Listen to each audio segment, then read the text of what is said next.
الشيطان الرجيم بسم الله الرحمن الرحيم والله أخرجكم من بطون أمهاتكم لا تعلمون شيئا وجعل لكم السمع والأبصار والأفئدة لعلكم تشكرون صدق الله العظيم۔ تین چیزوں کی کوئی وجہ ہی نہیں ہے۔ اللہ رب العزت کی ذات کا انکار کرنے کی کوئی وجہ بنتی ہی نہیں، کوئی دلیل تو دور کی بات، کوئی ادنا سی وجہ بھی ایسی نہیں بن پاتی۔ اگر کوئی بنانا چاہے بھی، کوشش کرنا چاہے بھی، تب بھی وہ اللہ کے انکار کرنے کی کوئی وجہ تلاش نہیں کر سکتا۔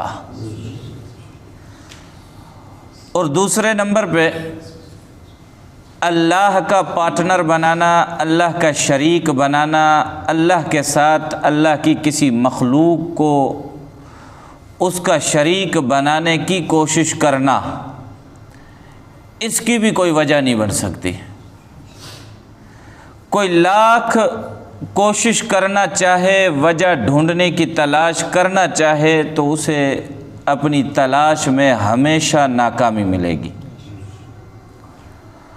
اور تیسرے نمبر پر اللہ رب العزت کی نافرمانی کرنے کی بھی کوئی وجہ نہیں بن پاتی۔ نتیجہ یہ نکلا کہ اللہ کا انکار کرنے والے جو کہ بہت کم ہے، اللہ کے ساتھ شریک بنانے والے جو کہ تقریباً آدھے سے زیادہ تو ہیں، اور اللہ کی نافرمانی کرنے والے جو کہ تقریباً ہم سب ہیں، ہمارے پاس ان تینوں عملوں کی کوئی وجہ نہیں سوائے اس کے کہ ہماری اپنی ذاتی مصروفیات، ذاتی عنائیں، ذاتی کوئی بھی بس اپنی طرف سے جو بنا لی ہو، وجہ کوئی نہیں ہے۔ اور وجہ کوئی کیسے بنا سکتا ہے؟ اللہ کا انکار کوئی کیسے کر سکتا ہے؟ اللہ کا پارٹنر اور شریک کوئی کیسے بنا سکتا ہے؟ اللہ کی نافرمانی کوئی کر کیسے سکتا ہے؟ اللہ فرماتے ہیں کہ واللہ اخرجکم، اور اللہ ہی ہے، صرف اللہ ہی ہے، اخرجکم من بطون امہاتکم، جس نے تمہیں تمہارے ماؤں کے پیٹوں سے نکالا ہے، تمہیں تمہارے ماؤں کے پیٹوں سے نکالا ہے۔ اب اللہ کے انکار کرنے والے جو کہتے ہیں کہ ہم اللہ کو مانتے ہی نہیں ہیں، سرے سے اللہ کا کوئی وجود ہی نہیں ہے، یہ خلقت، یہ ساری دنیا خود بخود وجود میں آ گئی ہے، ان سے پوچھے تو صحیح تمہیں تمہاری ماں کے پیٹ میں بنایا کس نے تھا؟ پھر ماں کے پیٹ میں بنانے کے بعد ماں کے پیٹ سے نکلنے کا راستہ تمہیں دیا کس نے تھا؟ اور پھر جو اللہ کے شریک بناتے ہیں، اللہ کے پارٹنر بناتے ہیں، جن کا دعویٰ یہ ہے کہ اللہ رب العزت سارے نظام کو اکیلے تنہا نہیں بنا سکتے، پھر ان سے پوچھا جائے کہ تمہیں ماں کے پیٹ سے نکالنے میں، ماں کے پیٹ میں وجود دینے میں، ماں کے پیٹ کے اندر تمہاری غذا پوری کرنے میں اللہ کا کون شریک تھا؟ ذرا اس کا نام لے لو۔ کون اللہ کا پارٹنر شریک تھا؟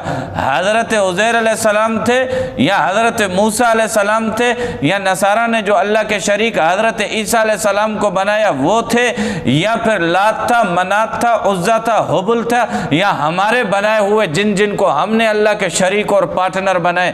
کس نے ہمیں ماں کے پیٹ کے اندر وجود دیا؟ کس نے ہماری ضروریات کو ماں کے پیٹ کے اندر پورا کیا؟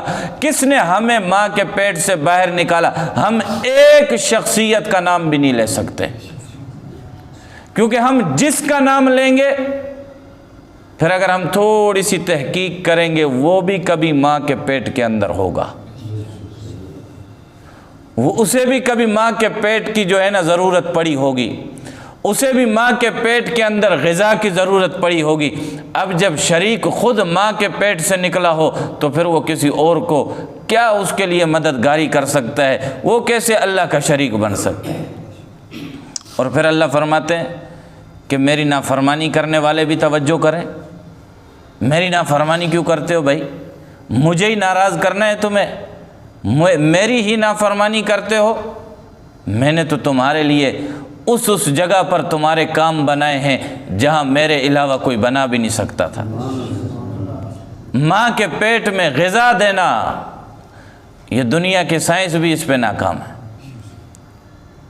ہر چیز ناکام۔ ماں کے پیٹ میں 4 مہینے سے جب بچے کا وجود پورا ہو، اس دن سے 9ویں مہینے تک بچے کی تمام ضروریات کو اور خاص طور پر غذا کو اور پھر خون کے ذریعے سے غذا بنا کر بچے کے پیٹ میں پہنچانا، یہ اللہ کے علاوہ کوئی اور نہیں کر سکتا ہے۔ اب اللہ فرماتے، اب اللہ کی نافرمانی ہوتی کیوں ہے؟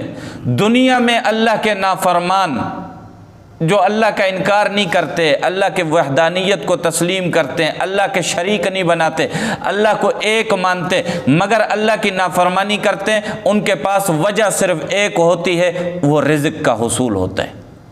وہ رزق حاصل کرنے کے چکر میں اللہ کو ناراض کر بیٹھتے ہیں۔ اللہ کی نافرمانی ہم اپنے حصول رزق کے واسطے کرتے ہیں۔ رزق کے اندر یہ مال و دولت بھی آ گئی، اولاد بھی آ گئی، اور دنیا کی عزتیں اور شہرتیں، یہ ساری چیزیں آ گئی۔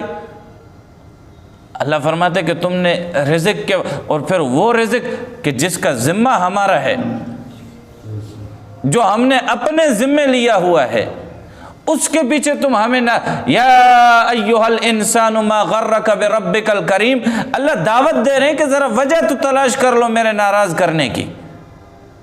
یہ اللہ خود دعوت دے رہے ہیں کہ کوئی وجہ تلاش کرو اور بتا دو کہ ہم اس وجہ سے آپ کی نافرمانی کر رہے ہیں، کہ آپ کا بہانہ بھی تو مانا جائے نا، آپ کی کوئی وجہ تو تسلیم کی جائے نا۔ ہر چیز کی کوئی نہ کوئی، کسی نہ کسی کام کرنے کی کوئی نہ کوئی وجہ تو ہوتی ہے۔ اللہ فرماتے انسان تو وجہ بیان کر دے، صرف تو کرتا رہے اپنا کالا منہ، جو تو کر رہے کر، میری نافرمانی کر رہے کر، جتنا مجھے ناراض کر سکتے کر لے، لیکن وجہ تو بتا کہ یہ وجہ ہے آپ کو ناراض کرنے کی، کہ جب تو میری وحدانیت کو مانتا ہے، تو میرا شریک نہیں بناتا ہے، تو لا الہ الا اللہ پر مکمل طور پر قائم ہے، اس کے باوجود تو میری نافرمانی کر رہے، وجہ تو بیان کر دے۔ وجہ انسان وہی رزق ہوگی۔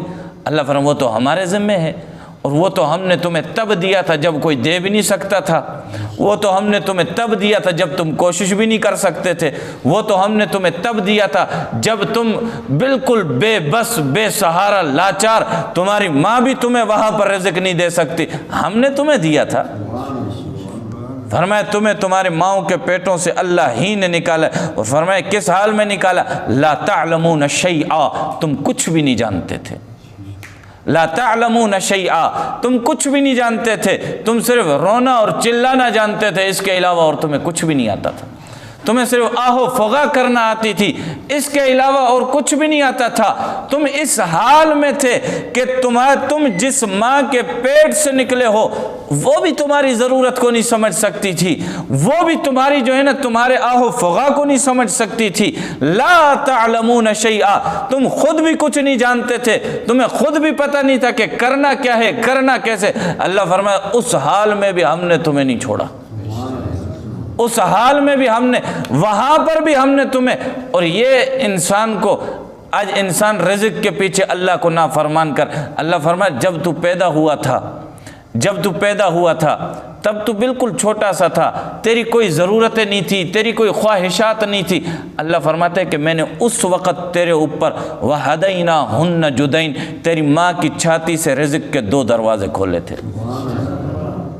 اس وقت، جس وقت تو بالکل تیری خواہشات ہی کوئی نہیں تھی، تیری ضروریات ہی اتنی نہیں تھی، اس وقت تیرے لیے رزق کے 2 دروازے ہم نے کھولے تھے۔ جب تو بڑا ہوتا چلا گیا، جب تیری خواہشات بڑھتی چلی گئی، جب تیری ضروریات بڑھتی چلی گئی، تو نے یہ کیسے سمجھ لیا کہ اب میرا رب میرے اوپر رزق کے دروازے بند کرے گا؟ جب تو بالکل چھوٹا تھا اس وقت ہم نے دو کھولے تھے اور تو اس حال میں تھا کہ تیرے اوپر تیرے نام اعمال میں میری ایک نافرمانی بھی نہیں تھی، میری ایک خطا بھی نہیں تھی، مگر تو جیسے جیسے بڑا ہوتا چلا گیا، اگر تو میرا بن کے رہتا، میرا فرما بردار بن کے رہتا، میں رزق کے دروازے اور کھولتا چلا جاتا، مگر تو نے اپنے رزق کے دروازے خود بند کیے میری نافرمانی کر کے، تو نے اپنے لیے مشکلات خود کھڑی کی ہیں۔ ہم تو وہ تھے کہ جب تیرے اوپر کچھ بھی نہیں تھا، جب تو بالکل چھوٹا سا تھا، ہم نے اس وقت تجھے 2 دروازے رزق کے دیے تھے، ہم انہیں اور بڑھاتے، اور اللہ بڑھاتے بھی رہتے ہیں، اللہ ان کو جو ہے نا اور اس میں اضافہ بھی کرتے رہتے ہیں، جو بندے کی ضرورتیں پوری ہوتی رہتی ہیں، بڑا ہوتا رہتا ہے، ضروریات میں اضافہ ہوتا ہے، اللہ خود بخود ضرورتیں پوری کرتا ہے، مگر انسان کے اندر چونکہ حرص، لالچ، وہ یہ سمجھتا ہے کہ بس اب اگر میں نے رب کی نافرمانی نہیں کی، اب میں نے سود نہیں لیا تو میرا کاروبار ڈوب جائے گا، اب میں نے شرعی تقاضوں کے مطابق جو ہے کاروبار کیا، تجارت کر لی، تو اب یہ ہے کہ میں تو فنا ہو جاؤں گا، میں کہیں کا نہیں رہوں گا۔ اللہ فرماتے کہ جب تو نے اپنی سوچ چلائی تو پھر اس کا نتیجہ بھگت لے، کہ سب کچھ ہونے کے باوجود، اس کے باوجود تو افرادی سطح پر بھی، ذاتی سطح پر بھی، افرادی سطح پر بھی، معاشرتی سطح پر بھی، ملکی سطح پر بھی تم تباہی کے دہانے پر ہو، تمہاری آبادی کے کوئی راستے اب تک نظر نہیں آ رہے۔ وجہ یہ اللہ فرمائے لا تعلمون شیئا، تم کچھ بھی نہیں جانتے تھے۔ پھر اللہ فرمائے وجعل لکم السمع والابصار والافئدہ، پھر ہم ہی نے تمہارے کان بنائے تھے، تمہاری آنکھیں بنائی تھی، تمہارا دل یہ ہم نے بنائے تھے، کان، آنکھیں، دل، ہم نے تمہیں سننے کے واسطے، دیکھنے کے واسطے، سمجھنے کے واسطے، غور و فکر کرنے کے واسطے یہ ساری چیزیں ہم نے تمہیں دی تھی، اور کیوں دی تھی؟ لعلکم تشکرون، تاکہ تم میرے بن جاؤ، لعلکم تشکرون، تاکہ تم میرا شکر ادا کرو۔ اس واسطے نہیں دی تھی کہ میرے دیے ہوئے کانوں سے تم میری ناپسندیدہ آوازوں کو سنو گے، میری دی ہوئی زبان سے تم میرے کلام کو چھوڑ کر اپنے کلام گاؤ گے، میرے دیے ہوئے دل سے تم میری نعمتوں میں غور و فکر کے چھوڑ کر تم اور چیزوں میں غور و فکر شروع کرو گے، کہ یہ چیزیں تو ہم نے تمہیں دی ہی لعلکم تشکرون، شکر ادا کرنے کے واسطے تھی، جس کے بارے میں اللہ نے فرمایا کہ قلیلا من عبادی الشکور، کہ بہت ہی میرے بندوں میں سے بہت ہی کم بندوں نے شکر ادا کیا۔ اکثرہم کافرون، آخر رکوع میں آئے گا، اکثرہم کافرون، میرے اکثر بندے میرے شکر ادا نہ کر سکے، میرے اکثر بندے میری نعمتوں کا شکر نہ ادا کر سکے، میری نعمتوں کی قدر نہ کر سکے۔ اور نعمتوں کے بارے میں اللہ کا روز اول سے قانون یہی ہے، لَإِن شَكَرْتُمْ لَأَزِيدَنَّكُمْ، شکر کرو گے، فرما برداری کرو گے، میرے بن کے رہو گے، اضافہ کروں گا۔ جیسے پہلے دن تمہارے لیے رزق کے 2 دروازے کھولے تھے، اگر شکر پہ قائم رہتے، فرما برداری پہ قائم رہتے، جو بڑھتے رہتے، تمہارے رزق کے دروازے کھولتا رہتا، مگر فرمایا کہ اگر تم انکار کرو گے، نا شکری کرو گے، پھر یہ ہے کہ پھر ان عذابی لشدید، میرا عذاب، میری پکڑ، میری آزمائشیں بڑی سخت ہیں جو تم برداشت بھی نہیں کر سکتے ہو۔ تو ان تینوں چیزوں کی نہ تو اللہ کے انکار کی کوئی وجہ ہے، نہ تو اللہ کے شریک بنانے کی کوئی وجہ ہے، نہ ہی اللہ کے نافرمانی کرنے کی کوئی وجہ ہے۔ بس یا تو پھر انسان وجہ کو تلاش کر لے کہ میں اس وجہ سے اللہ کی نافرمانی کرتا ہوں، یا پھر انسان واپس اللہ کے دروازے پہ پلٹ آئے، اللہ کو راضی کر لے، جو جب تک ہم زندہ ہیں، جب تک زندہ ہیں، میرا رب اسی انتظار میں ہوتا ہے کہ میرا نافرمان بندہ واپس میرے در پہ پلٹ آئے، تاکہ میں اس کے لیے نعمتوں میں اور اضافہ کروں، تاکہ میں اسے اپنی نعمتوں کے اور مزے چکھاؤں، تاکہ اسے دنیا کی زندگی بھی عزت والی عطا کروں، اور آخرت کی عزت والی زندگی تو ہے ہی میرے فرما بردار بندوں کے واسطے۔ اللہ مجھے بھی عمل کی توفیق عطا فرمائے، اللہ آپ کو بھی عمل کی توفیق عطا فرمائے۔ تبلیغی ساتھی ہمارے جتنے بھی وقت لگائے ہوئے سے روزہ والے، وہ سارے جو ہے دعا کے بعد جماعت والوں کے ساتھ بیٹھے، ان کے ساتھ مشورہ کر لیں۔ الحمدللہ رب العالمین، والصلاة والسلام على سید المرسلین وخاتم النبیین وعلى آلہ الطیبین الطاہرین، سمعنا واطعنا غفرانک ربنا وإلیک المصیر، ربنا تقبل منا